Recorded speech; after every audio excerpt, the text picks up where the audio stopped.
Mhux vera li l-Gvern talab rapport tal-Kummissjoni Venezja. Mhux vera li għamel dan sabiex ħares is-sadna ta' dritt f'pajjiżna. Mhux vera li dan ir-rapport jagħti xi tip ta' ċertifikat lill-Gvern dwar il-governanza f'pajjiżna. Dak li jagħmel dan ir-rapport u li jelenka lista ta' nuqqasijiet u li jiddeskrivi l-Uffiċċju tal-Prim Ministru bħala ċentru assolut tal-poter.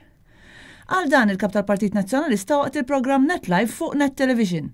Adrian Delija qal l-istituzzjonijiet li kienu jaħdmu kif suppost sa ftit snin ilu illum huma maħkuma mill-Prim Ministru u ma jistgħux jaħdmu b'awtonomija.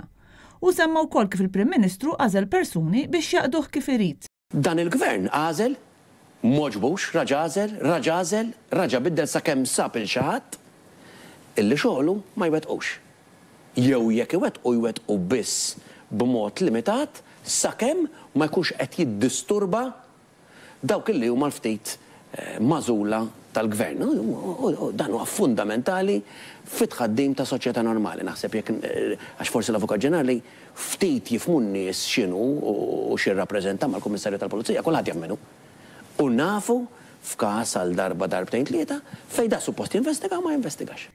Adrian Delija qal li l-istess ġara bl-Avukat Ġenerali, bir-riżultat li ċ-ċittadin ma jħossux protett, b'differenza ċara għal mod kif huma protetti dawk ta' madwar il-Prim Ministru. Il-Kap tal-Partit Nazzjonalista qal il-Gvern issa jrid jara li r-rakkomandazzjonijiet li qed jagħmel dan ir-rapport isiru. Il-Prim Ministru qisu forsi qed jgħid isma' dan il-poter assoluti ħanibqa' nżommu sakemm nitlaq jien u mbagħad nitlaq jien nirranġa kollox ħalli mbagħad jara ta' warajja. Hekk qed nifhem li qed jgħid jien da għax la semma termini u qed jgħid li hemm il-komplikazzjonijiet u trid iż-żmien u ħafna lobb il-kliem.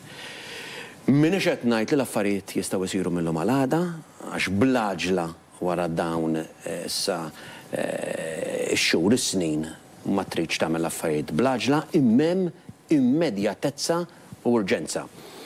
Hemm il-ħsara illi qed issir lil Malta barra minn xtutna u dawk li qed iħarsu lejn Malta m'għadhomx qed iħarsu lejn Malta bħala pajjiż serju.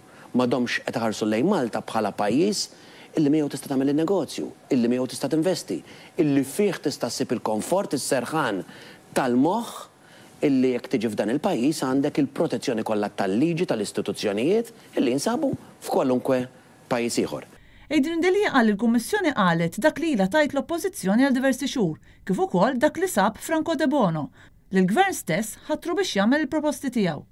U kompla jitkellem ukoll dwar il-kpipel differenti tal-Avukat Ġenerali u dwar kif il-Prim Ministru illum qiegħed f'pożizzjoni li jista' jispiċċa ostaġġ ta' dawk ta' madwaru. Inti kif tista' tkun qed tiddefendi kawża fuq xi ħaġa li int għamilt stess.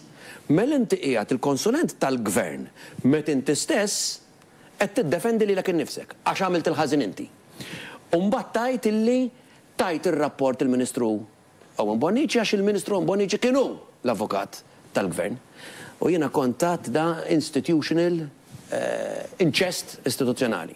Inġifieri wieħed mal ieħor ġol ieħor ma' xulxin kollha kobba waħda kulħadd bidejh ġa xulxin biex jaħtfu l-poteri ħallu mbagħad eventwalment jikmanda persuna waħda u r-rapport jgħid ċari li l-poteri li għandu l-Prim Ministru f'pajjiżna huwa lil minn dak il-suppost ikollu u jkollok periklu ieħor.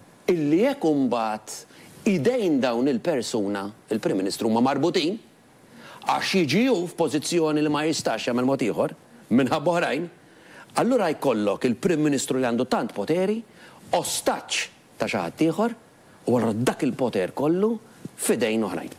U temm jgħid li rridu nassiguraw li l-persuni mqiegħda f'pożizzjonijiet ta' awtorità fil-pajjiż ikunu magħżula b'mod għaqli sabiex tkun żgurat li d-demokrazija f'pajjiżna tkun issalvagwardjata.